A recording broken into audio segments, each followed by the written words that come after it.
ఫిలిప్పీలకు రాసిన పత్రిక 2వ అధ్యాయం 1వ వచనం. మీరు మీ బైబిల్ తీసి చూడండి. ఫిలిప్పీలకు రాసిన పత్రిక 2వ అధ్యాయం 1 నుండి 2 వచనాలు నేను మీ కొరకు చదువుతాను. 1వ వచనం మాత్రమే చదివితే సంపూర్ణం అవ్వదు. 2వ వచనాన్ని కూడా నేను దానికి జోడుగానే చదవడానికి ప్రయత్నం చేస్తాను, మీరు గమనించండి. కావున క్రీస్తునందు ఏ హెచ్చరిక అయినను, ప్రేమ వలన ఆదరణ అయినను, ఆత్మయందు ఏ సహవాసమైనను, ఏ దయారసమైనను, వాత్సల్యమైనను ఉన్న యెడల మీరు ఏక మనసులగునట్లుగా ఏక ప్రేమ కలిగి ఏక భావం గలవారుగా ఉండి ఒక దాని అందే మనసుంచుచు నా సంతోషం సంపూర్ణం చేయుడి. ప్రార్థన చేసుకుందాం. అందరం కళ్ళు మూసుకుందాం, ప్రార్థన చేద్దాం. పరలోకమందున మా తండ్రి, మా దేవుడు మీరు, మా ప్రభువు మీరు, మా కొరకు సంకల్పించింది మీరు, మా రక్షణ కొరకు. మా ప్రభువ, మీరు మా కొరకు ఈ లోకంలోకి వచ్చి మమ్మల్ని రక్షించుకొని నాయన నీ సంఘంగా మమ్మల్ని చేసి ఆ సంఘమును వాక్యమని ఉదక స్నానం చేత నీ ఎదుట నిలవబెట్టుకోవడానికి మీరు పవిత్రీకరిస్తున్నారు, శుద్ధి చేస్తున్నారు. ప్రభువా, మేము కొంతకాలం నుండి ఫిలిప్పీ పత్రికను ధ్యానించడానికి కృప చూపుతూ వచ్చారు. మీరు మీకు వందనాలు. చాలా విషయాలు నేర్పించారు. చాలా సార్లు మేము వాటి గుండా వెళ్తున్నప్పుడు ఒప్పించబడ్డానికి కృప చూపారు. వందనాలు. ఈరోజు ఫిలిప్పీలకు రాసిన పత్రిక 2వ అధ్యాయం 1-2 వచనాలు మేము ధ్యానిస్తుంటుండగా మాకు సహాయం దయచేయండి. మీ లేఖనంకు పైన కానీ మీ లేఖనంకు క్రింద కానీ మేము నీ వాక్యాన్ని ధ్యానించకుండా మీ లేఖనంకు అనుగుణంగా మా వాక్యాన్ని ధ్యానించడానికి మాకు సహాయం దయచేయండి. వింటున్నప్పుడు మా దృష్టి దానిపైన ఉండడానికి కృప చూపించండి. ప్రభు, మా దృష్టి వేరే వేరే వాటిపైన నుంచి మేము ప్రభు నీ వాక్యాన్ని పరిచయం పెట్టకుండా సహాయం దయచేయండి. దేవ, నన్ను జ్ఞాపకం చేసుకొని నన్ను వాడుకోండి నీ ప్రజల క్షేమం కోసం.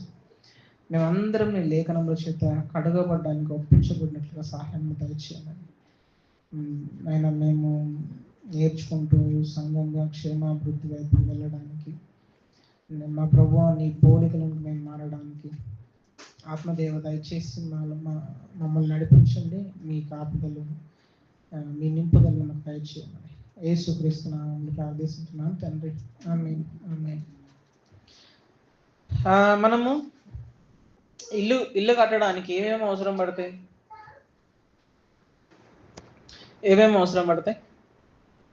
ఇసుక, ఇటుక, ఇంకా పునాది రాళ్ళు, మట్టి, సిమెంట్, ఇంకా నీళ్లు. బంగ్లా కట్టుకుంటే ఐరన్ కూడా చాలా అవసరం పడుతుంది. ఇప్పుడు ఇవన్నీ ఇల్లు కట్టడానికి కావాలి కదా. ఇల్లు కట్టడానికి ఇవన్నీ కావాలి. ఇవన్నీ ఉన్నప్పుడు ఆ ఇల్లు బలంగా నిలబడుతుంది. అవునా కదా? నిలబడుతుంది అంటారా, నిలబడదంటారా? నిలబడుతుంది. అందంగా కూడా ఉంటుంది. అది అడ్డదిడ్డం నిలబడుతుంది అనుకో, దాని అర్థం ఏంటి? దానికి కావలసినవన్నీ లేవని కదా. కావలసినవన్నీ లేవని ఉన్నదాంతో సరిపెట్టి కట్టేశారని అర్థం. అడ్డదిడ్డంగా కనిపిస్తుంది. సో అడ్డదిడ్డంగా ఉందంటే అందంగా ఉంటుంది అంటారా? ఉండదు. అడ్డదిడ్డంగా ఉండదు, అందంగా కూడా ఉండదు. ఒక ఇల్లు బలంగా నిలబడడానికి, అందంగా ఉండడానికి దానికి కావలసినన్ని వనరులు కావాలి, చాలా అవసరం. అలాగే సంఘం ఐక్యంగా ఉండడానికి మనకు దేవుడిచ్చిన వనరులతోనే సాధ్యమవుతుంది. మనం సంఘంగా ఐక్యంగా ఉండాలంటే ఏం కావాలి? మనకు వనరులు కావాలి. ఆ వనరులు ఎక్కడివి? దేవుడిచ్చినవై ఉండాలి.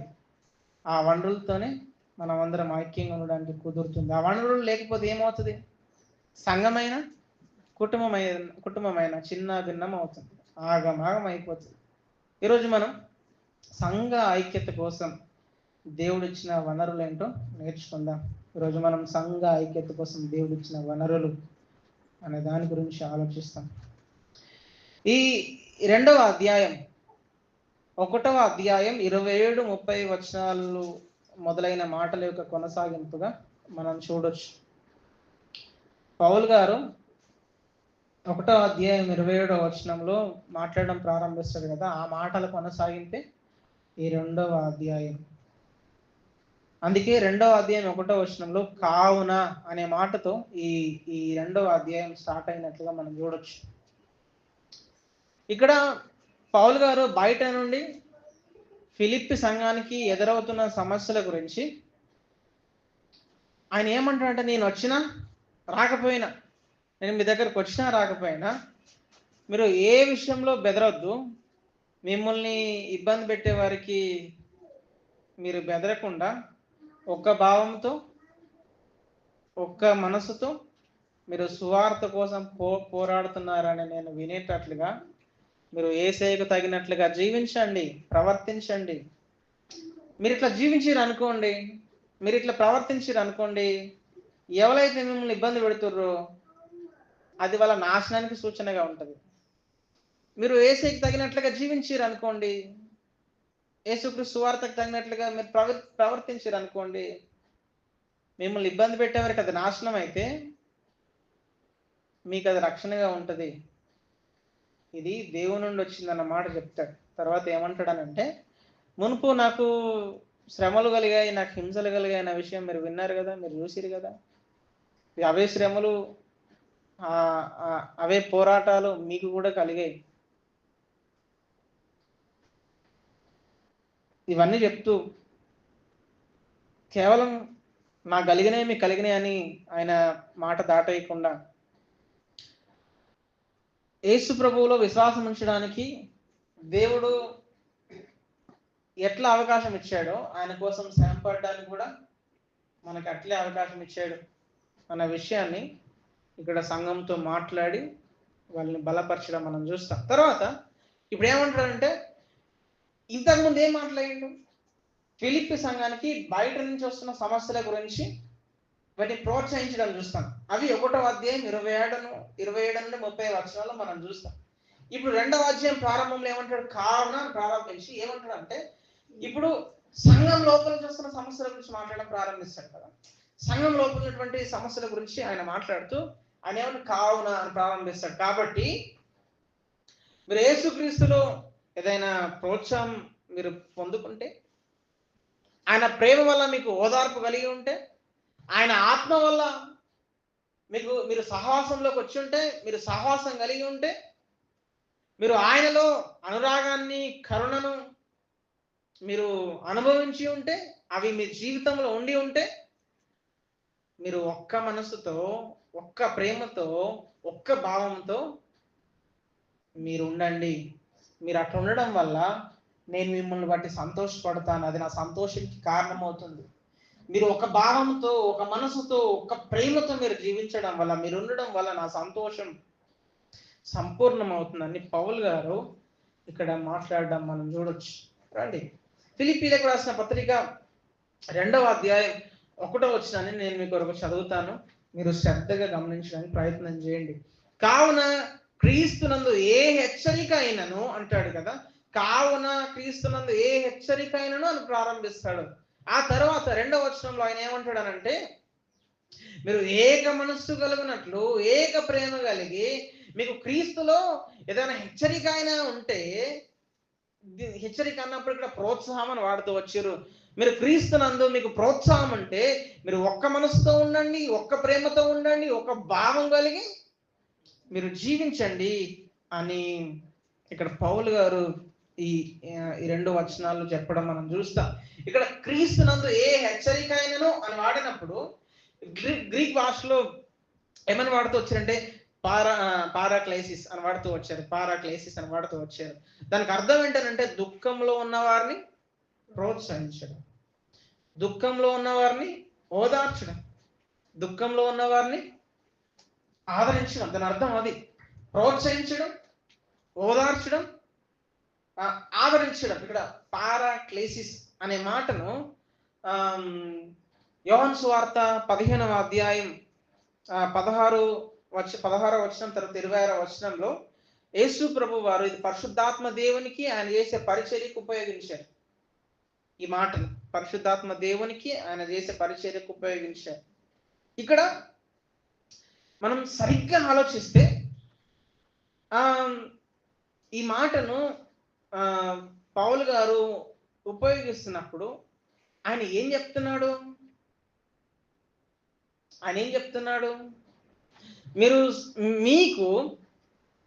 మీరు సంఘంగా మీరు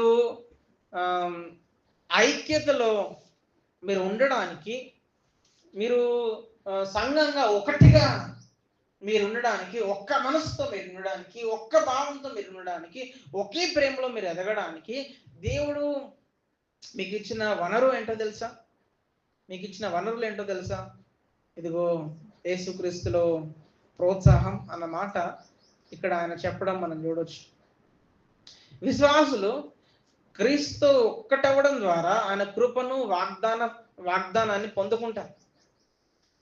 ఇప్పుడు ఆయన కృప పొందుకోవాలన్నా, దేవుని వాగ్దానాన్ని మనం పొందుకోవాలన్నా అవి మన మంచి పనుల వల్ల కావు. మన మంచి పనుల వల్ల అవుతాయా? మన మంచితనం వల్ల జరుగుతాయా? కాదు కదా. మరి ఇది ఎట్లా జరుగుతుంది?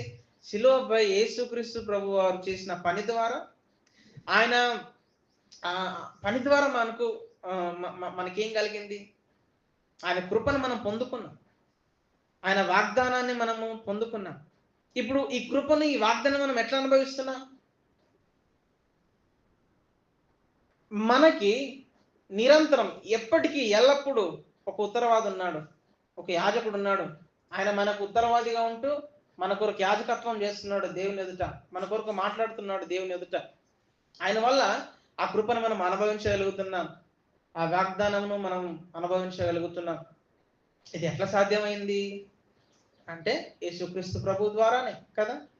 ఇప్పుడు ఈ సంఘ ఐక్యత కోసం దేవుడు ఇచ్చిన వనరులలో మనకి ఏముంది? యేసుక్రీస్తు ప్రభువులో ప్రోత్సాహం ఉంది కదా, ప్రోత్సాహం ఉంది, ఊరట ఉంది. నా మొదటి విషయం చెప్తాను, మీరు రాసుకోవడానికి ప్రయత్నం చేయండి. సంఘ ఐక్యత కోసం దేవుడిచ్చిన వనరులలో మొట్టమొదటిగా ఏంటంటే యేసుక్రీస్తులో ప్రోత్సాహం. యేసుక్రీస్తులో ప్రోత్సాహం, ఊరట అట్లా కూడా రాసుకోవచ్చు. యేసుక్రీస్తులో ప్రోత్సాహం మనకుంది, ఊరట మనకుంది. ఇప్పుడు యేసు ప్రభువులో విశ్వాసం ఉంచిన వారందరికీ కూడా ఏముంది? గొప్ప ప్రోత్సాహం ఉంది, గొప్ప ఊరట దొరికింది. మనకి గొప్ప ఊరట దొరికింది కదా. ఎందుకు మనకు ఊరట దొరికింది? ఊరట మనకి ఎందుకు అవసరం? మనకి ఎందుకు ప్రోత్సాహం దొరికింది? మనకి ఎందుకు ప్రోత్సాహం అవసరం? మనమందరం కూడా దేవునితో సమాధానం కోల్పోయాం. మనమందరం కూడా మన పాపం వల్ల, మనం ఆయనకు వ్యతిరేకంగా నడుచుకోవడం వల్ల, మనమందరం ఆయనకు వ్యతిరేకంగా తిరుగుబాటు దారులుగా మనం మారడం వల్ల మనమందరం నిత్య నాశనానికి ఖండించబడ్డాం. దేవుడు కలిగి ఉన్న ప్రమాణాలకు తగినట్లుగా మనం జీవించలేకపోయాం. మన పాపముల చేత దేవునికి విరోధులయ్యాం.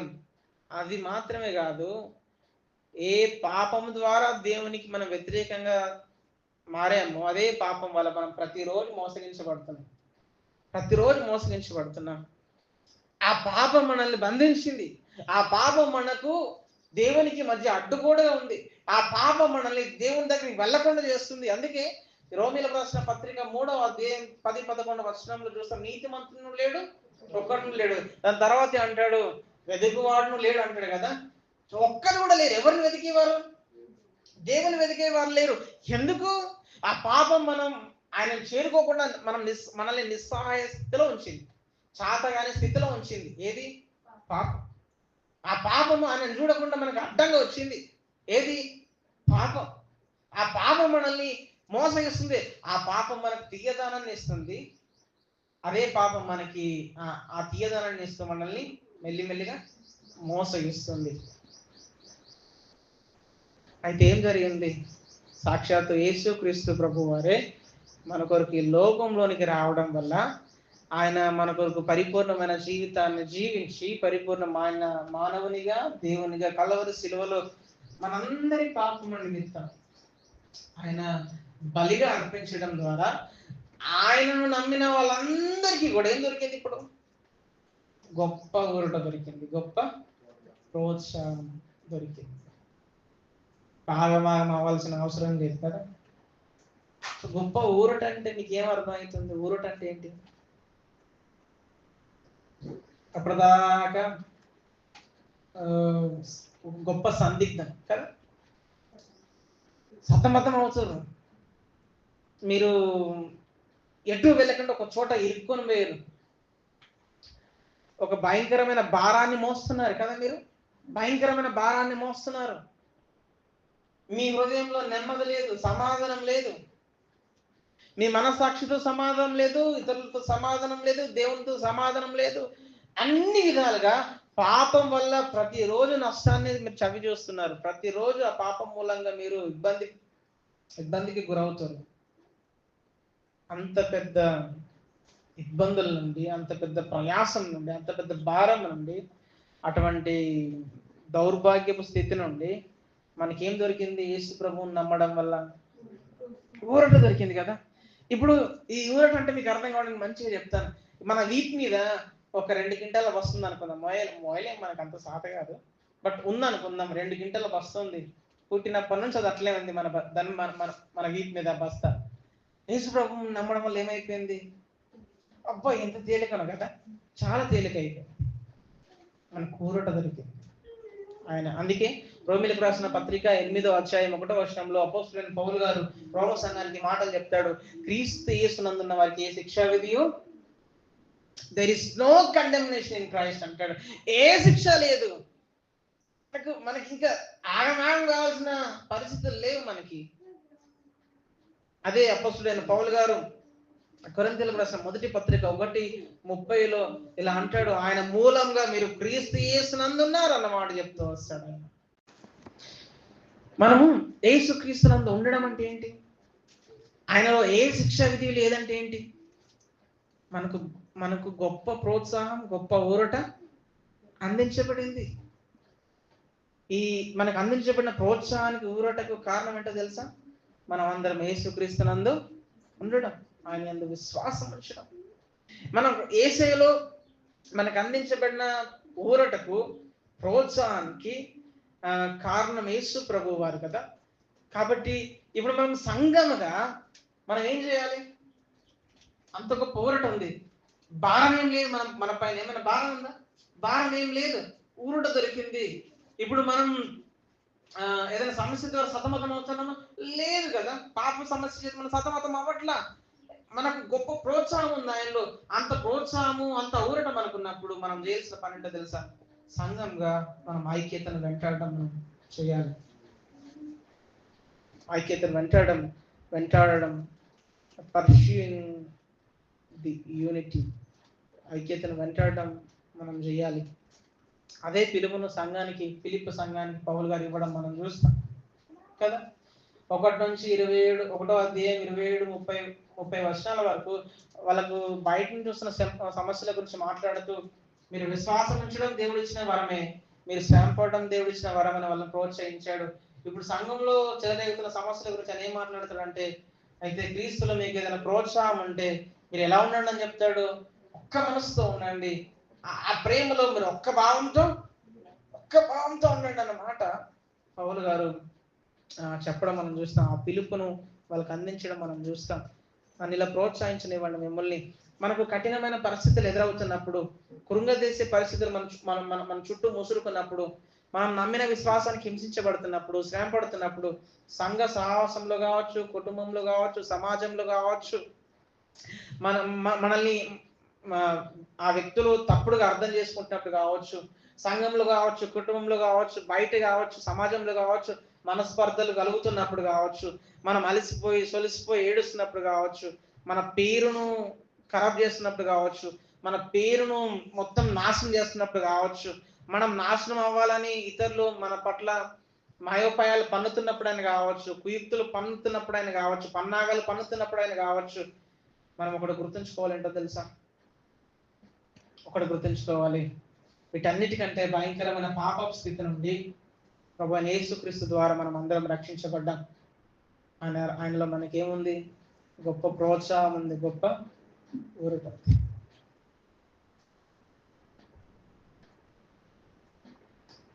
థామస్ బ్రూక్స్ అనే వ్యక్తిలా అన్నాడు, ఏమంటాడంటే క్రీస్తు యేసు మనకి ఇవ్వబడిన ప్రోత్సాహానికి, ఊరటకు శిరస్సు. ఆయన నుండే ఆయన శరీరమైన సంగమంకు ఆదరణ, ఊరట ప్రవహిస్తుంది అంటాడు. అవును కదా, మనం ఎట్లా ప్రోత్సహించబడ్డాం? అరే నీకు ఇంకే సమస్య లేదని మనల్ని ప్రోత్సహించేది ఎవరు శాశ్వతంగా? యేసు ప్రభువే. అది ఆయనలోనే దొరికింది. మనకు ఊరటనిచ్చింది ఎవరు? ఆయనే. ఆ ఊరటలో మనల్ని బ్రతకనిస్తుంది ఎవరు? ఆయనే. అది ఆయన నుండే వస్తుంది. ఈ సంఘానికి ఆయన నుండే మనకు దొరుకుతుంది. మనం ఒకప్పుడు ఆ యేసు ప్రభు శత్రువులుగా ఉన్నప్పుడు కదా, ఆయన మన శత్రువులుగా ఉన్నప్పుడు, ఆయనతో మన సమాధానం కోల్పోయినప్పుడు, ఆయనను విశ్వాసించడానికి, ఎవరిని విశ్వాసించడానికి? సాక్షాత్తు ఆ దేవదేవుడైన యేసు ప్రభువుని విశ్వాసించడానికి ఆయన మనల్ని పిలిచి మనల్ని ప్రోత్సహించగలిగితే, ఊరటనివ్వగలిగితే, సంఘంలో ఐక్యతను దెబ్బతీసే విధంగా మనం ఎందుకు ఉండాలి? మనం ఉండాల్సిన అవసరం లేదు. కానీ మమ్మల్ని ప్రోత్సహించింది ఐక్యత లోపించడానికి, ఐక్యతను చెడగొట్టే విధంగా ఒకరి గురించి ఒకరి దగ్గర వెనకాల తప్పుడుగా మాట్లాడకండి.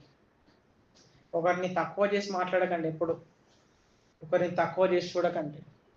తక్కువ చేసి మాట్లాడాల్సిన అవసరం లేదు, తక్కువ చేసి చూడని అవసరం లేదు. సంఘ ఐక్యతను ఖరాబ్ చేయడానికి మీరు ఎవరితో తానా తందానా అనే అవసరం కూడా లేదు. ఎవరైనా మనుషులు మీ దగ్గరకు వచ్చి రెచ్చగొట్టే మాయ మాటలతో మిమ్మల్ని వాళ్ళ వైపుకు తిప్పుకోవాలని ప్రయత్నం చేస్తే వాళ్ళ వైపుకు తిరగాల్సిన అవసరం లేదు. బదులుగా వారిని హెచ్చరించండి, వాళ్ళని గద్దించండి. మీకు సహాయం చేస్తూ సంఘ ఐక్యతను చెడగొట్టాలని ప్రయత్నం చేస్తే మీకు తోడు నిలబడినట్లుగానే నిలబడుతూ సంఘం ఉన్నటువంటి ఐక్యతను, ఐకమత్యాన్ని దెబ్బతీసే విధంగా ఎవరైనా ప్రయత్నాలు చేస్తే వాళ్ళు మీకు సహాయం చేస్తున్నారు కాబట్టి, వాళ్ళు మీకు తోడుగా నిలబడుతున్నారు కాబట్టి వాళ్ళకి ముఖస్థుతి చేయాల్సిన అవసరం లేదు. నేరుగా మాట్లాడండి, మీరు దేవుని యొక్క సంఘంతో పెట్టుకుంటున్నారు అని వారిని హెచ్చరించండి.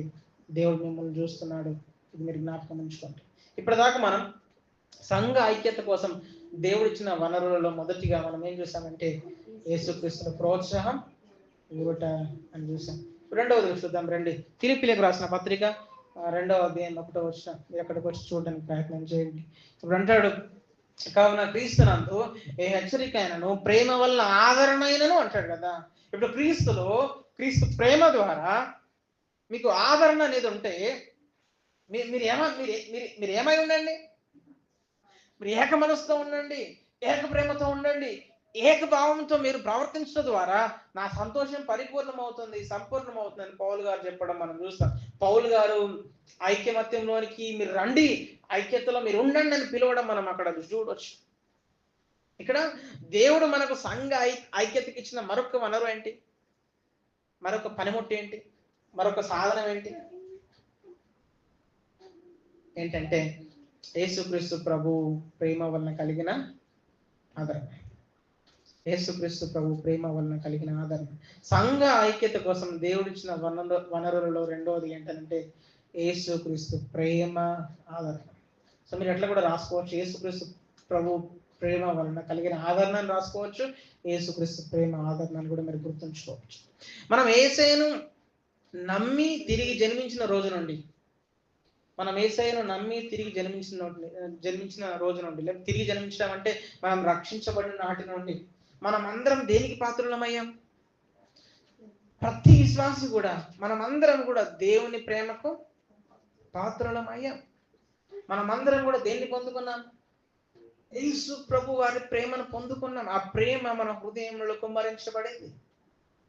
మనం ఎట్లున్నాయంట? రోమిలకు రాసిన పత్రిక 5వ అధ్యాయం మనం చదివామనుకోండి, అక్కడ చాలా చెప్తూ వస్తాడు, మనం పాపులము, మన శత్రువులము, మనం బలహీనలం అని చెప్తూ వస్తాడు. 5వ అధ్యాయం 8వ వచనం మనం చూస్తే ఇట్లా అంటాడు, అయితే దేవుడు మన ఏడల తన ప్రేమను వెల్లడిపరచున్నాడు. ఎట్లనగా మనం ఇంకా పాపలమైనప్పటికీ మన పట్ల ఎవరు ప్రేమ దేవుడు ప్రేమ చూపిస్తున్నాడు కదా. నువ్వు పాపివని నిన్ను ప్రేమించడం ఆయన మానలా. నువ్వు పాపివైనా నువ్వు పాపంలో ఉండగానే ఆయన ప్రేమిస్తున్నాడు. ఇంకొక విషయం మనం ఇక్కడే చూస్తాం, మనం పాపంలో ఉండగానే, పాపం నుంచి బయటకు వచ్చినాక కాదు, కదా. పాపంలో ఉండగానే ఏం జరిగింది మన జీవితానికి? మన కొరకు ప్రభు అయిన యేసుక్రీస్తు వారు చనిపోయారు. నిన్నుగా ఆయన చూసి ఆయన తన ప్రాణాన్ని మన కొరకు పెట్టాడు.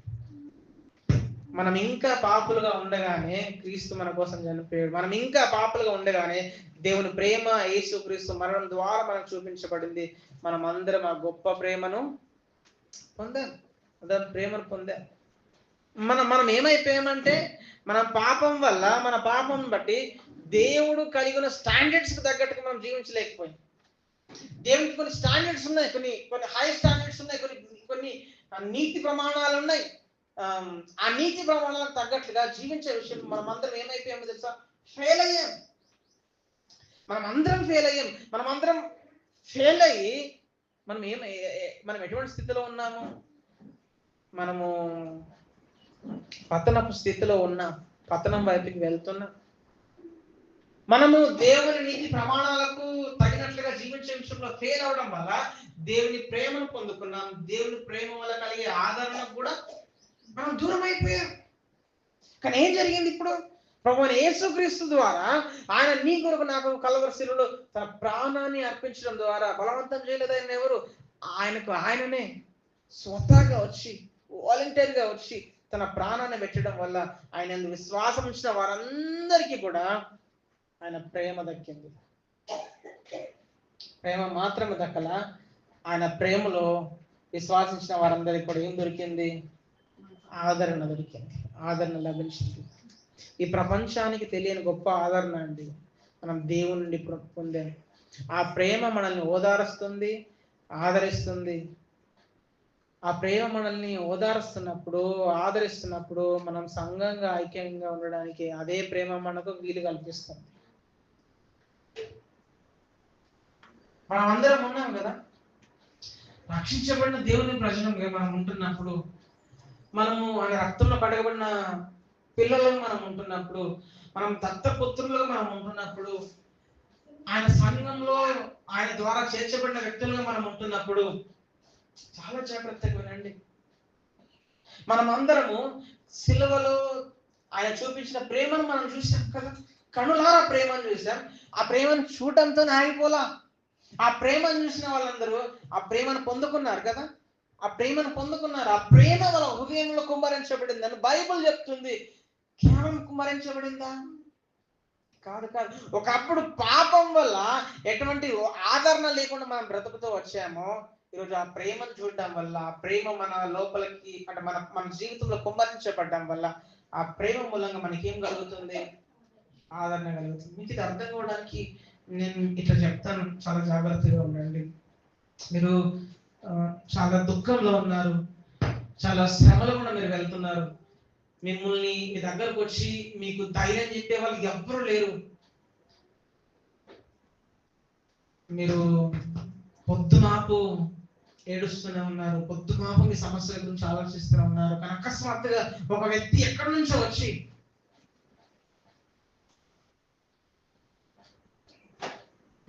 నీకు ఓదార్పు ఇచ్చాడు, నిన్ను ఓదారుస్తున్నాడు.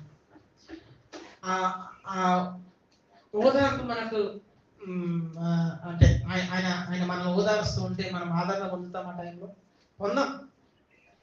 ఒక అనామకుడు వచ్చి, నా మాట అర్థమవుతున్నాయి, ఒక అనామకుడు వచ్చి నీ బాధలు ఏంటో తెలియదు, నీ సమస్యలు ఏంటో తెలియదు, అయ్యో అని అంటే దానివల్ల మనం ఆదరణ పొందలేము. కానీ ఒక విషయం చెప్తాను, ఒక ఆయన మనతో పాటు సమానుభావం గలవాడు. ఆయన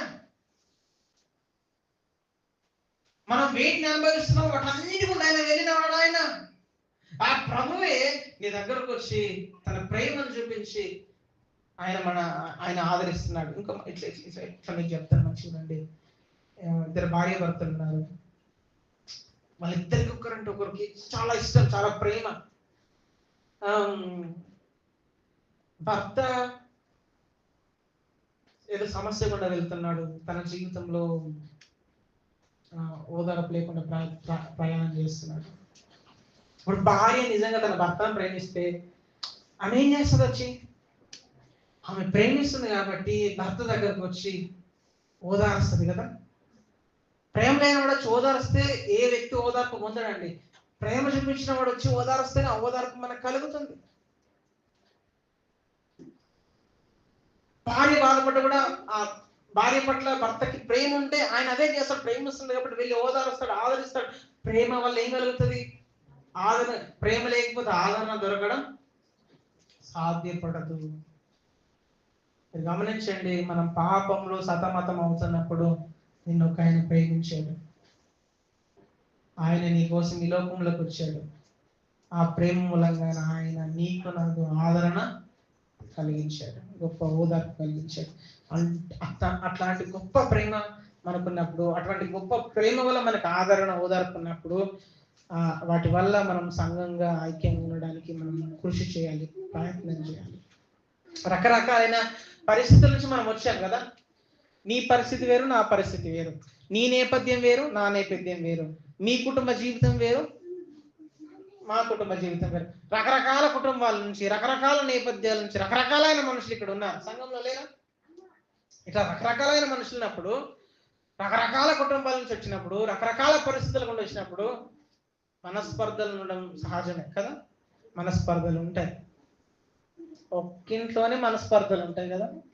ఎక్కడెక్కడి నుంచి వచ్చినాం కదా మనం అంతా. మనస్పర్ధలు ఉండవా? ఉంటాయి. అభ్యంతరాలు ఉండవా? ఉంటాయి. ఒకరొకరిని తప్పుడుగా అర్థం చేసుకోవడం ఉండదా? ఉంటుంది. ఒకరి ద్వారా ఒకరు బాధపడడం ఉండదా? ఉంటుంది. కానీ ఇవన్నీ ఉన్నప్పటికీ కూడా ఇటువంటి చోట ఇంకేం కనిపిస్తుంది మనకి? ఇవి మాత్రమే ఉంటాయి. ఇట్లాంటి చోట నువ్వు నాతో తానా తందా అన్నావు అనుకో, నేను నిన్ను ప్రేమిస్తాను, నేను నీతో మంచిగా ఉంటాను. ఎవరైనా మనకు అనుకూలంగా ఉంటే అనుకూలంగా ఉన్న వారిని ప్రేమించడం, ఎవరైనా మనకు అనుకూలంగా లేరనుకో వాళ్ళని ప్రేమించకపోవడం, ఇట్లాంటి చోట్ల సహజమే. ఇవన్నీ ఉన్నప్పుడు మిగిలిన వాళ్ళు ఉంటారు చూడండి. మిగిలిన వాళ్ళందరూ వెలివేయబడ్డట్టు భావిస్తారు.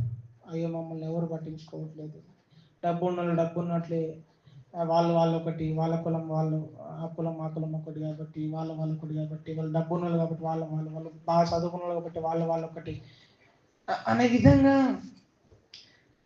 సంఘాల్లో మనం చూస్తాం. ఇలా ఉన్నప్పుడు మిగిలిన వాళ్ళ పరిస్థితులు ఎట్లా ఉంటాయంటే వాళ్ళు అంటరాని వాళ్ళుగా భావిస్తారు, వెలివేయబడ్డట్టుగా భావిస్తారు. అప్పుడు ఏమవుతుంది సంఘంలో? అప్పుడు ఏమవుతుందంటే సంఘము ఐక్యతను కోల్పోవడానికి ఇవన్నీ కారణమవుతాయి. సంఘంలో ఐక్యత లోపించడానికి అవకాశం ఉంటాయి. మనమందరం ఆదరణ పొందడానికి, మనమందరం ఓదార్చబడడానికి యేసు ప్రభు వారు మనల్ని ప్రేమించినట్లే మనమందరం కూడా ఒకరినొకరం మనం ప్రేమించుకోవాలి. మనం ఒకరి పట్ల ఒకరం ప్రేమ చూపుతూ మనం ఆదరించవలసిన వారమై ఉన్నాం. ఒకరినొకరం మనం ఒకరి పట్ల ఒకరికి ప్రేమ ఉందనుకోండి, ఒకరి పట్ల ఒకరికి ప్రేమ ఉంటే ఒకరికొకరు ఆదరణ కూడా కలిగించుకోగలుగుతారు. ఒకరికొకరు ఆదరించబడతారు. ఒకరికొకరు ఓదార్చుకునే విషయంలో ముందుంటారు. అందుకే రోమిలికి రాసిన పత్రిక 13:8 అపోస్తలుడైన పౌలు గారు ఏమంటారంటే, ఒకరినొకడు ప్రేమించిన విషయంలో తప్ప మరి ఏమీ ఎవరికి అచ్చి ఉండవద్దు. ఎంత బాగా చెప్పాడు! ప్రేమించడం విషయంలో తప్ప మీరు ఎవ్వరికి రుణపడి ఉండొద్దు. మనం ఒకరికి రుణపడి ఉన్నది దేని విషయంలో రుణపడి ఉన్నాం? ప్రేమించడం విషయంలోనే. నువ్వు నాకు రుణపడి ఉన్నావు ప్రేమించే విషయంలో, నేను నీకు రుణపడి ఉన్నా ప్రేమించే విషయంలో. మనం అందరం ఒకరికొకరం రుణపడి ఉన్నాం, అచ్చి ఉన్నాం మనం ప్రేమించే విషయంలో. అందుకే ఇదిగో హెబ్రీ గ్రంథకర్త హెబ్రీయులకు రాసిన పత్రిక 10:25 ఏమంటాడు తెలుసా? ఆ దినం సమీపించడం మీరు చూసిన కొద్దీ మరి ఎక్కువగా అలాగ చేసి ఏం చేయమంటాడు ఆయన? సాహసంగా కూడుకోమని చెప్తాడు. ఇంకేం చెప్తాడు? ప్రేమ చూపుటకు. మీకు అర్థమైందా? మీరు సంఘం కూడుకున్న ప్రతిసారి మీరు ఏం చేయాలి? ప్రేమ చూపడానికి, సత్కారం చేయడానికి ఒకరికొకరు పురికొల్పుకోవాలి, ప్రోత్సహించుకోవాలి.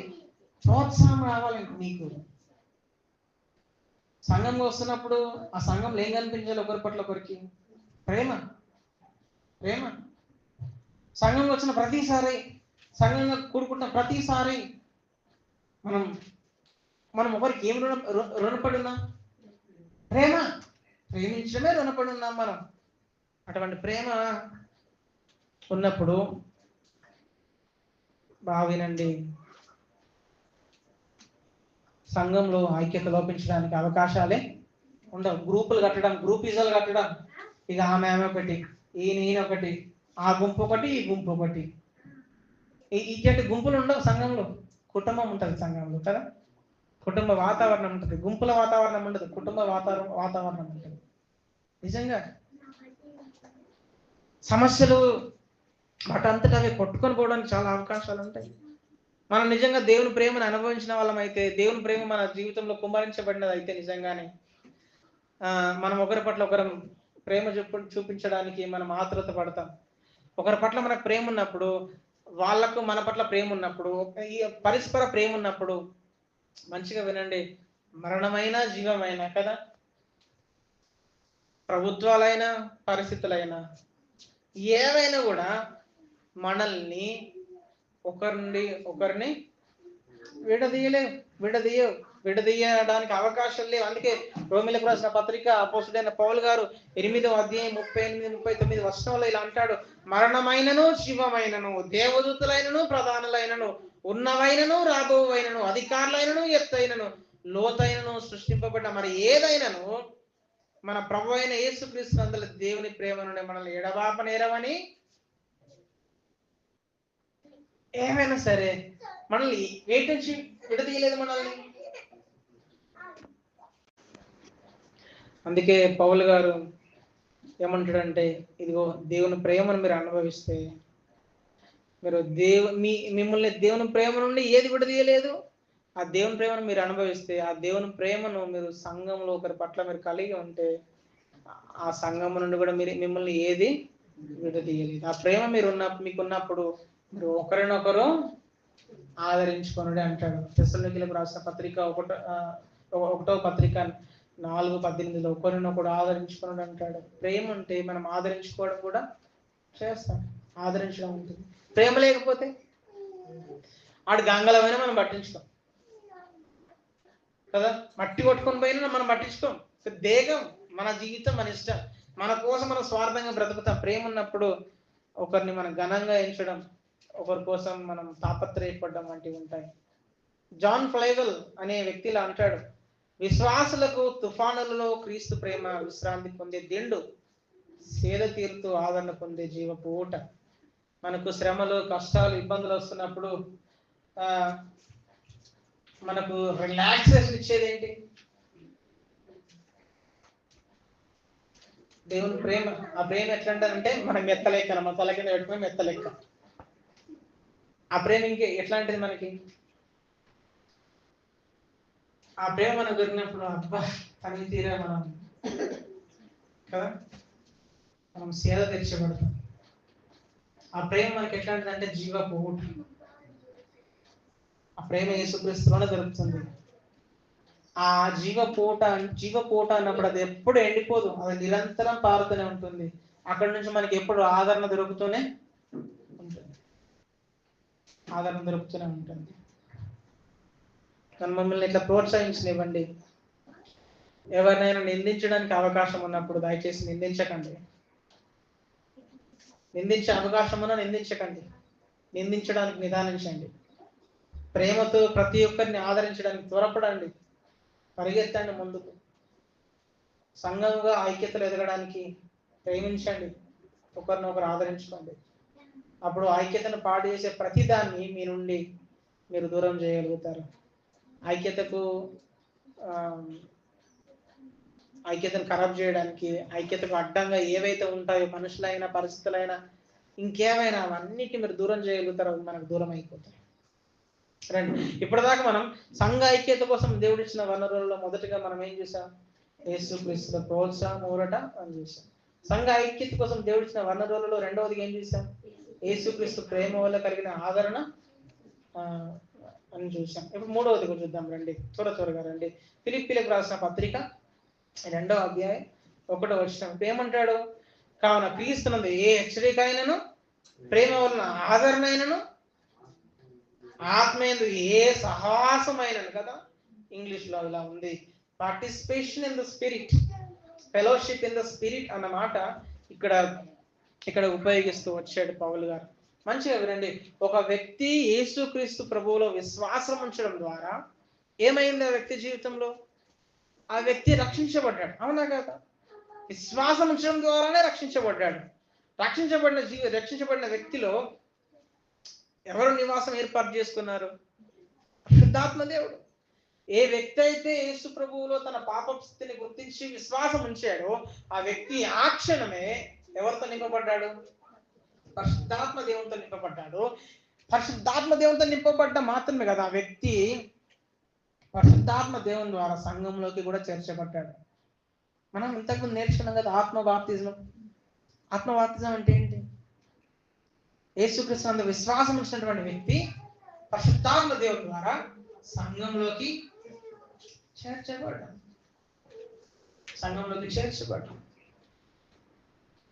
ఇప్పుడు మనకు ప్రభు అయిన యేసుక్రీస్తు నందు విశ్వాసం ఉంచడం వల్ల వ్యక్తిగతంగా మనకి ఎవరితో సహవాసం ఉంది? పరిశుద్ధాత్మ దేవునితో కూడా సహవాసం ఉంది. సామూహికంగా మనం ఎవరితో జత చేయబడ్డాం? యేసుక్రీస్తుతో జత చేయబడ్డాం కదా. యేసుక్రీస్తు ప్రభుతో జత చేయబడ్డాం. సామూహికంగా మనకి ఇప్పుడు ఎవరితో సహవాసం ఉంది? ప్రభు అయిన యేసుక్రీస్తు వారి యొక్క సంఘముతో సహవాసం ఉంది. మనం యేసు ప్రభుతో జత చేయబడి ఆయన సంఘ సహవాసంలోనికి చేర్చబడ్డాం కదా. ఆయనతో నింపబడ్డాం. యేసు ప్రభుతో జత చేయబడి ఆయన సంఘంలోకి చేర్చబడ్డాం. ఇది మనకున్న సహవాసం. ఇప్పుడు ఆ యేసు ప్రభు యొక్క ఆత్మ ద్వారా మనకేం దొరికింది? సహవాసం. ఆయనతో వ్యక్తిగత సహవాసం దొరికింది. ఆయన సంఘంతో సహవాసం దొరికింది. ఆయన సంఘంతో సహవాసం దొరికిందంటే దాని అర్థం, ఆయనతో వ్యక్తిగత సహవాసం దొరికిందంటే దాని అర్థం మనమందరం యేసుక్రీస్తు ప్రభువుతో జత చేయబడ్డాం. We are united with Christ. మనమందరం ఎవరితో ఐక్యపరచబడ్డాం? ప్రభు అయిన యేసుక్రీస్తు వారితో ఐక్యపరచబడ్డాం. ఎలా? పరిశుద్ధాత్మ దేవుని ద్వారా. ఇక్కడ నేను నా మూడవ విషయం చెప్తాను. సంఘ ఐక్యత కోసం దేవుడు ఇచ్చిన వనరులలో మూడవది ఏంటంటే పరిశుద్ధాత్మయందు సహవాసం. దేవుని ఆత్మ మనల్ని ఒకటిగా చేసి కలిసి పనిచేయడానికి, మనం అందరం ఒకరిపైన ఒకరం ఆధారపడడానికి మనలో పనిచేస్తున్నాడు. ఆయన సృష్టించిన ఐక్యతను కాపాడడానికి మనం అందరము కష్టపడాలి, ప్రయాసపడాలి, కృషి చేయాలి. సంఘంలో కొండెంలాడడం ఉంటాయా? కొండెంలాడడం మనకు బాగా ఇష్టం. పుకార్లు పుట్టించడం కూడా ఉంటాయి కదా. కొండెంలాడడం ఉంటాయి, పుకార్లు పుట్టించడం ఉంటాయి. ఇవి మాత్రమే ఉంటాయా? అల్లర్లు ఉంటాయి, అసమాధానం ఉంటుంది, ఒంటరితనంలో మగ్గుతూ ఉండేవారు ఉంటారు. సంఘము దేవుని కుటుంబం అని గ్రహించిన వారు ఉంటారు. అందుకే ఎప్పుడు పడితే అప్పుడు వస్తారు. సంఘంలో కొంతమంది రంగును బట్టి, కులాన్ని బట్టి, హోదాను బట్టి, డబ్బును బట్టి, చదువును బట్టి విరేవైన వారు ఉంటారు. మాది ఈ కులం, మాది ఆ కులం, మాకు ఇంత డబ్బు ఉంది, అంత డబ్బు ఉంది, మేము ఈ స్థితిలో ఉన్నాం, మేము ఆ స్థితిలో ఉన్నాం. స్థితిగతులను బట్టి కూడా విరేవి వాళ్ళు సంఘంలో ఉంటారు. వీటన్నిటి ద్వారా సంఘం విభజించబడడానికి, డివైడ్ అవ్వడానికి, సంఘంలో అల్లర్లు జరగడానికి ఇవి కారణమవుతాయి. అవునా కాదు? కారణమవుతాయి. కొండలు ఉంటే సంఘంలో ఐక్యత ఉంటుందా? ఉండదు. సమాధానం లేకపోతే సంఘంలో ఐక్యత ఉంటుందా? ఉండదు. పుకార్లు పుట్టేసి సంఘంలో ఐక్యత ఉంటుందా? ఉండదు. రంగును బట్టి, కులాన్ని బట్టి, హోదాను బట్టి, డబ్బును బట్టి గర్వించినాం అనుకుంటే సంఘంలో ఐక్యత ఉంటుందా? ఉండదు. సంఘము కుటుంబం అని గ్రహించకపోతే సంఘంలో ఐక్యత ఉంటుందా? ఉండదు. అప్పుడు ఏమవుతుంది? సంఘం చిన్న భిన్నం అవుతుంది. ఆత్మదేవుడు మనల్ని సహవాసంలోనికి చేర్చాడు గనక మనం అందరం ఏం చేయాలి? ఇప్పుడు ఆ ఐక్యతను కాపాడుకునే విషయంలో మనం అందరం ఏం చేయాలి? కృషి చేయాలండి, ప్రయాసపడాలి, కష్టపడాలి. ఎవడన్నా చిల్లర మాటలు చెప్తూ ఆమె అట్లా ఈయనకి ఇట్లా ఎవడని చెప్పిండు అనుకోండి, మన దగ్గరకు వచ్చి మనం ఏం చేయాలి? మనం ఏం చేస్తాం తెలుసా? చెవులిచ్చి ఆ చిల్లర మాటలకు మనం వింటాం. అంటే వాటి మంచి మనసారా వింటాం. మన తృప్తి అవి వింటే. కానీ ఆ పని చేయొద్దు. మనం ఏం చేయాలి? అవి చెప్తున్నప్పుడు వాటికి బ్రేక్ చేయాలి. అవసరం లేదు, అవసరం లేదు. ఎవడైనా ఒక వ్యక్తి గురించి తప్పుడు సమాచారం ఇస్తున్నప్పుడు మనం చూడలేదు కదా, మనం చూసామా? మనం చూడనప్పుడు మనం దాన్ని నమ్మాల్సిన అవసరం లేదు. అట్లాంటి వాటికి మనం చెవినివ్వాల్సిన అవసరం లేదు. వాటికి మనం బ్రేక్ చేయాలి. ఆయనకి అట్లా మాట్లాడతాడు అని ఎవడైనా చెప్పాడు అనుకోండి, నువ్వు వింటేనే అలా మాట్లాడొద్దు కదా, సరే ఆ వ్యక్తితో వెళ్ళి మాట్లాడదాం మనం అని ఇద్దరు వెళ్ళి మాట్లాడాలి. అంతేగాని ఆయన అట్లా మాట్లాడతాడా అని చెప్పేసి పనికి వాళ్ళ ముచ్చట్లకు మనం తావివ్వద్దు. సంఘం ఏమవుతుంది అప్పుడు? సాహసం చిన్నభిన్నం అవుతుంది, సాహసం చెదరగొట్టబడుతుంది. గ్రూపులు కట్టడం కూడా ఉండొద్దు. గ్రూపులు కట్టడం సంఘంలో ఇగో గాక కలిసిరంట అంత ఒకటి అనే విధంగా ప్రచారం అయింది అనుకోండి, అయిపోయాయి. ఇక ఆ ముద్ర అట్లే ఉంటది, దానికి మనం చోటు ఇవ్వద్దు. ఇక అన్న గీయన్న కలిసింది అనుకుంటారు, ముగ్గురు ఒకటి, వీళ్ళిద్దరు ఒకటి, వాళ్ళిద్దరు ఒకటి, వీళ్ళు ముగ్గురు ఒకటి అనే విధంగా మొదలైనవి అనుకోండి, ఏముంటది సంఘంలో? ఏముంటది? ఇక అది అట్లేగా కొనసాగుతుంది. ఆ తర్వాత దేనికి కారణం అవుతుంది? సంఘంలో జరిగింది అనుకోండి, అదే గుంపు మీదకి పోతుంది. మొదటి మన కళ్ళు అడిగే పోతాయి. అలా అడిగిపోయి అప్పుడు కిటికీ పక్కపట్టే మాట్లాడుకున్నారు, ఈ డోర్ పక్కపట్టే మాట్లాడుకున్నారు, ఒక అక్కడనే మాట్లాడుకున్నారు. ఇన్ని ఆలోచిస్తాం కదా. కూడా ఏమవుతుంది? వాళ్ళు చేసిరో చేయలేదు కానీ మనం ఆలోచించడం వల్ల ఏమవుతుంది? మనస్పర్ధలు మొదలైనాయి. వాళ్ళు దాంట్లో భాగమని మనం అనుకుంటున్నామా? తప్పుగా అనుకుంటున్నాం. అప్పుడు దేనికి దారితీస్తుంది? ఇదంతా కూడా పరిశుద్ధాత్మ దేవుని యందు ఏ సహవాసం అయితే మనం పొందుకున్నామో ఆ సహవాసం చిన్న భిన్నం అవడానికి అవన్నీ దారితీస్తాం. మనము సంఘ ఐక్యతను కాపాడుకోవడానికి మనకు గొప్ప వనరు ఉంది. ఏంటి ఆ వనరు? పరిశుద్ధాత్మ ఎంత సహవాసం, ఆయనతో మనకు వ్యక్తిగత సంబంధం ఉంది. మనందరికీ ఇంకా క్రీస్తు ద్వారా, యేసుక్రీస్తు ద్వారా సంఘంతో కూడా సహవాసం ఉంది. ఇంకెంతగా మనం కష్టపడాలి ఆ సహవాసాన్ని మనం భద్రం చేసుకోవడానికి? చాలా కష్టపడాలి, చాలా ప్రయాసపడాలి. సహవాసాన్ని దెబ్బతీసే ప్రతి ఒక్కరిని మనము గద్దించే విషయంలో, హెచ్చరించే విషయంలో, మనం వెలివేసే విషయంలో ముందుండాలి. లేఖనాలతో కొట్టాడే విధంగా మనము సిద్ధం కావాలి.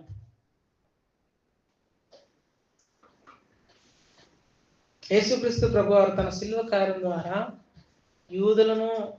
యూదులకు అన్యులకు మధ్య ఉన్న అడ్డుగోడను పడగొట్టి ఒక శరీరంలో ఏకం చేయడానికి ఆయన సమాధాన పరిచింది. ఆయనే అంత గొప్ప కార్యం చేస్తే మనము పరిశుద్ధాత్మ దేవుని యందు పొందుకున్న సహవాసాన్ని బట్టి మనం స్థానిక సంఘానికి ఎంత కట్టుబడి ఉండాలి? చాలా కట్టుబడి ఉండాలి కదా. దేవుడే పని చేసినప్పుడు మనం ఎంత కట్టుబడి ఉండాలి? కట్టుబడి లేకపోవడం వల్ల ఏమవుతుందండి? ఈడు ఎప్పుడో ఒకసారి వస్తాడు కదా, ఆమె ఎప్పుడో ఒకసారి వస్తుంది. ఇక నేను మాట్లాడుతూ ఉంటాడు అక్కడ. ఇక తోకలు ఉంటాయి కొన్ని, ఆ తోకలు ఏం చేస్తాయంటే ఆ పెద్దోడు కదా మాట్లాడంతి అని ఈ తోకలు ఏం చేస్తారు? సపోర్ట్ చేయడం చేస్తారు. ఎందుకని?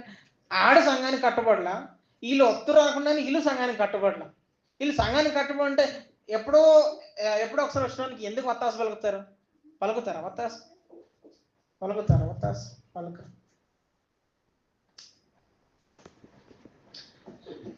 మనము సంఘానికి కట్టుబడి ఉన్నప్పుడు సంఘంతో కలిసి ఎదగలుగుతాము. మనము సంఘంతో కలిసి ఎదుగుతున్నప్పుడు మనం సంఘాన్ని ప్రేమించగలుగుతాం. మనం సంఘాన్ని ప్రేమించగలుగుతున్నప్పుడు సంఘానికి జవాబుదారులుగా ఉంటాం, అకౌంటబిలిటీ ఉంటాం. నన్ను లెక్క అడిగే ఒక సంఘం ఉంది, నన్ను ప్రతి విషయంలో లెక్క అడిగే ఒక కుటుంబం నాకు ఉంది, ఒక ఆత్మీయ కుటుంబం ఉందన్న ఆ జవాబుదారుతనంలో మనం ఎదుగుతాం. ఇక మనం కట్టుబడి లేమనుకోండి, ఎదగడం సాధ కాదు, ప్రేమించడం సాధ కాదు. ఇక నేను ఎవరిని లెక్క చెప్పాల్సిన పనే లేదు. లెక్క చెప్పే పని లేదనుకుంటే ఏమవుతుంది తెలుసా? మన బుద్ధి ఉన్నట్లు వస్తాం, బుద్ధి ఉన్నట్లు పోతాం, బుద్ధి ఉన్నప్పుడు పని చేస్తాం. మన బుద్ధి సంఘం అంతా ఇట్లా మన బుద్ధి ఉంటుంది. ఇక మన బుద్ధికి తగ్గట్టే మనం ప్రవర్తిస్తాం. కట్టుబడి లేకపోతే సంఘానికి కట్టుబడి ఉంటే సంఘ క్రమశిక్షణకు కూడా లోపడతాం. ఆ క్రమశిక్షణకు లోపడతాం. మన సంఘానికి కట్టుబడి ఉంటే సంఘంలో ప్రతి బాధ్యతను నమ్మకంగా మనం కొనసాగిస్తాం. మనం సంఘానికి కట్టుబడి ఉంటే మనం ప్రతి పనిని ఎవరి కొరకు చేస్తాం? ఇది దేవుని పని. వినండి, ఇటు వినండి. మనం దేవుని పని కొరకు చేస్తాం. ఇది దేవుని పని అని మనం ఆయన కొరకు చేస్తాం. సంఘానికి కట్టుబడి ఉంటే ఎవడో మనం బ్రతిమలాడాల్సిన అవసరం లేదు. ప్రతిసారి సంఘం పైన దృష్టి ఎక్కువ ఉంటుంది మనకి. సంఘానికి కట్టుబడి ఉంటే దేవుని తెలుసుకోవడం ఆశ, తృష్ణ, వాంఛ ఎక్కువ ఉంటుంది మనకి. సంఘానికి కట్టుబడి ఉంటే. సంఘానికి కట్టుబడలేమనుకోండి, మనం ఎట్లాంటి తెలుసా? సంచార జీవుల్లాగా. సంచార జీవులు అంటే కొంచెం ప్రొఫెషనల్ ఉంది కదా, మనకి ఇట్లా చెప్పొచ్చు. సంఘానికి కట్టుబడకపోతే మనమందరం దేశదిమ్మర్లు మనమంతా ఆత్మీయ దేశదిమ్మర్లం. ఇది మనం ఎప్పటికీ గుర్తుంచుకోవాలి.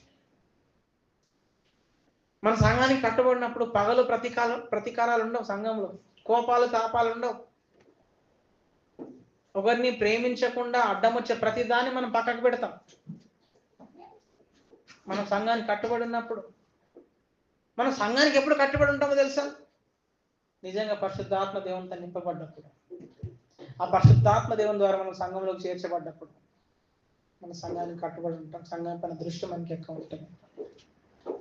మిమ్మల్ని ఇట్లా ప్రోత్సహించనివ్వండి. పగలు ప్రతీకారాలు, కోపాలు తాపాలు మానేయండి దయచేసి. సంఘాన్ని ప్రేమించడానికి, సంఘంతో కలిసి బ్రతకడానికి దేవుని సహాయాన్ని ప్రతిరోజు కోరండి. మీరు సంఘ సహవాసానికి వస్తూ ఉన్నప్పటికీ కూడా మీకు రక్షణ అనుభవం లేకపోతే, మీరు రక్షించబడకపోతే, మీరు దేవునికి చెందినవారు కాదు.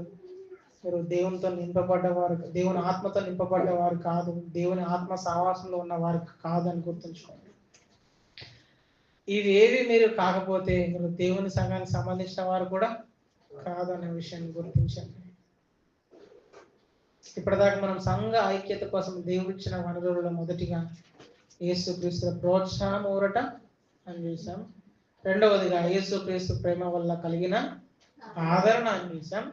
మూడవదిగా మనకున్న వనరులు ఏంటి? సంఘ ఐక్యతను కాపాడుకోవడానికి, కలిగి ఉండడానికి పరిశుద్ధాత్మ యందు సహవాసం అని చూసాం. నాలుగవది మనం చూద్దాం, త్వరగా నేను ముగిస్తాను. ఇంకా కావున క్రీస్తునందు ఏ హెచ్చరికైనను, ప్రేమ వలన ఆదరణ అయినను, ఆత్మీయందు ఏ సహవాసమైనను, ఏ దయారసమైనను, వాత్సల్యమైనను ఉన్నాయడలా కదా.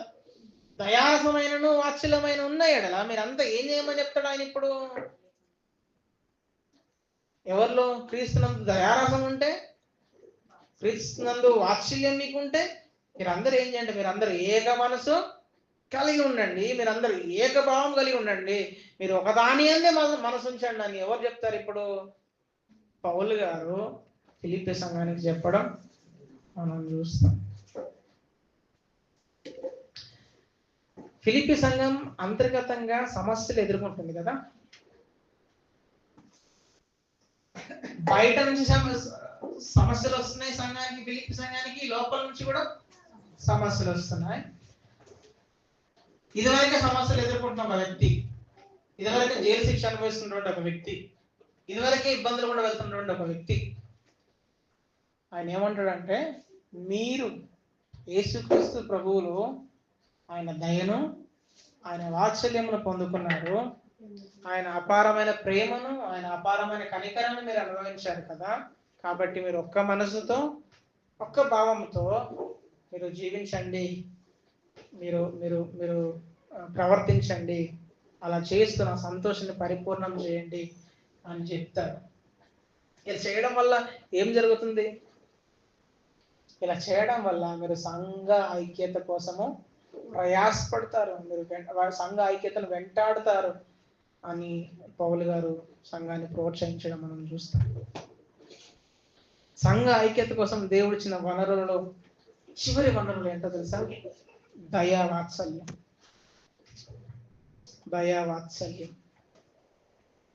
దేవుని కుటుంబమైన సంఘంలో ప్రతి ఒక్కరూ తోటి వారి పట్ల దయ చూపించడంలో ప్రేమ కలిగి ఉండడం చాలా అవసరం.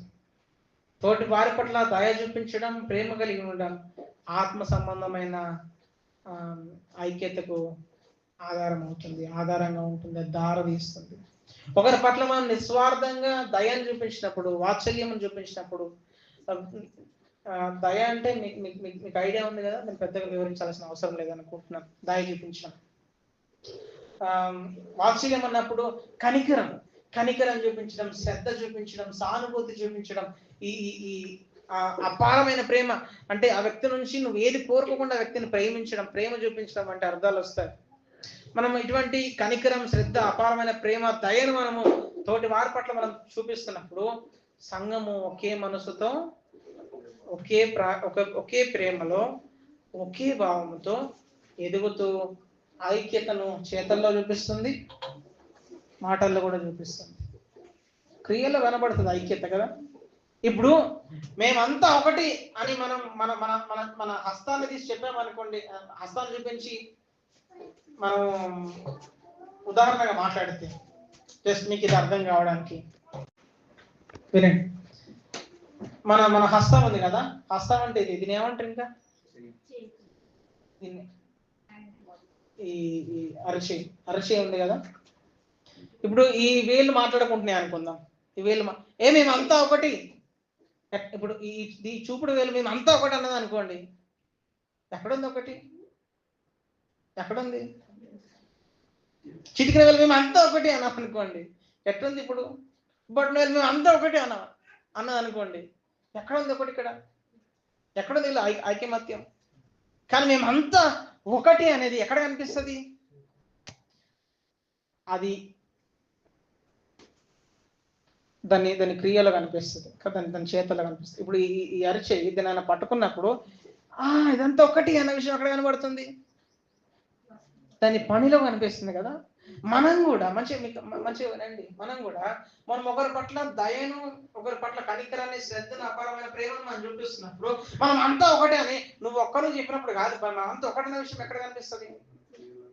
మన చేతుల్లో కనిపిస్తుంది. సంఘానికి మన ప్రమాదం వాటిల్లింది అనుకోండి, దానికోసం నిలబడ్డ విషయం మన ఐక్యమత్యం కనిపిస్తుంది కదా.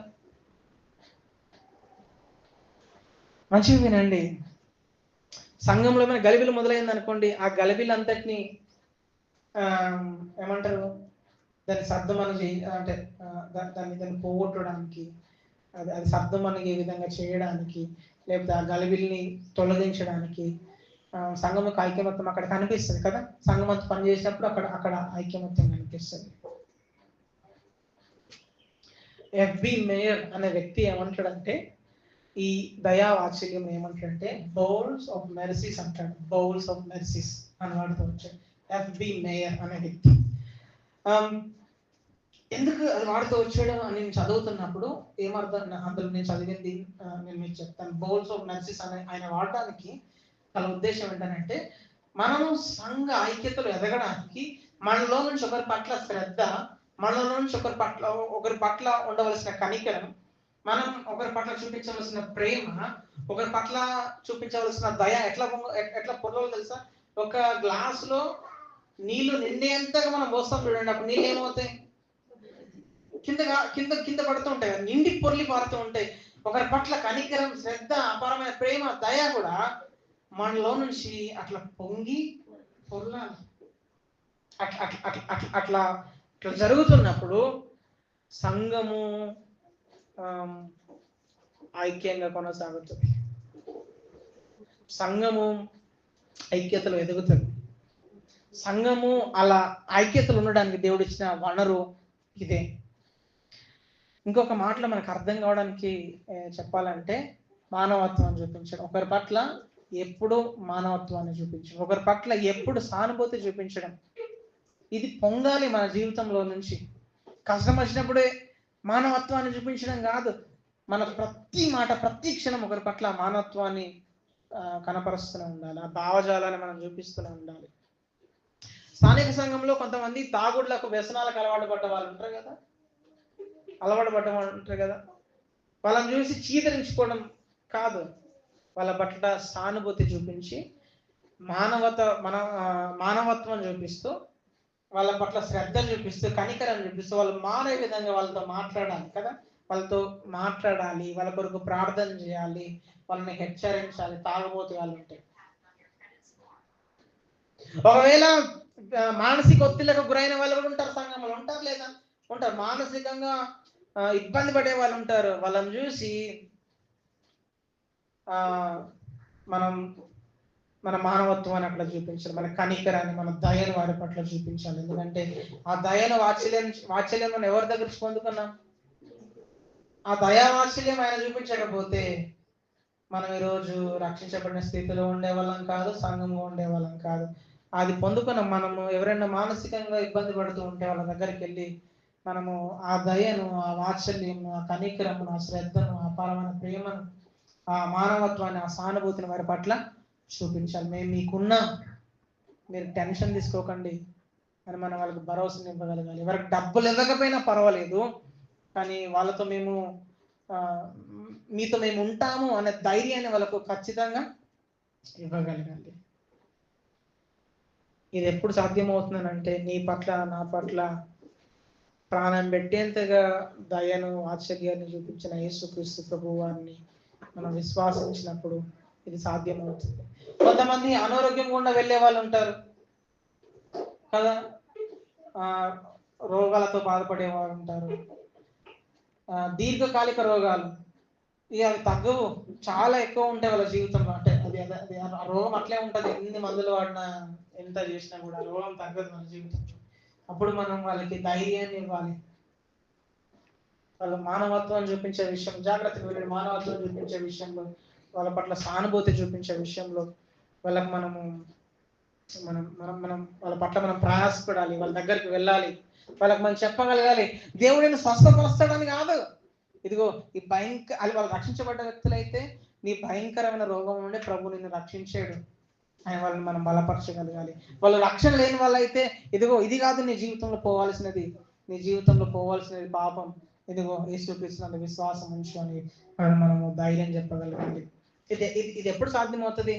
దేవుడు మన పట్ల చూపించిన ఆ దయను, ఆ కనికరాన్ని మనం అనుభవించినప్పుడే సాధ్యమవుతుంది. కొంతమంది ఆత్మీయంగా లేమిలో ఉన్న వాళ్ళు ఉంటారు కదా, ఆత్మీయంగా దిగజారిపోయిన వాళ్ళు ఉంటారు, ఆత్మీయంగా ఎదిరిన వాళ్ళు ఉంటారు చాలా మంది. వాళ్ళ దగ్గరికి వెళ్ళి వాళ్ళని ప్రోత్సహించాలి, వాళ్ళ పట్ల మానవత్వాన్ని, జాలిని, సానుభూతిని, అటువంటివన్నీ యథార్థంగా, మనస్ఫూర్తిగా, నిస్వార్థంగా మనం చూపిస్తూ వాళ్ళు ఆత్మీయంగా ఎదగడానికి వాళ్ళని మనం బలపరచాలి, వాళ్ళకు ధైర్యాన్ని ఇవ్వాలి, వాళ్ళకు సహాయం చేయాలి.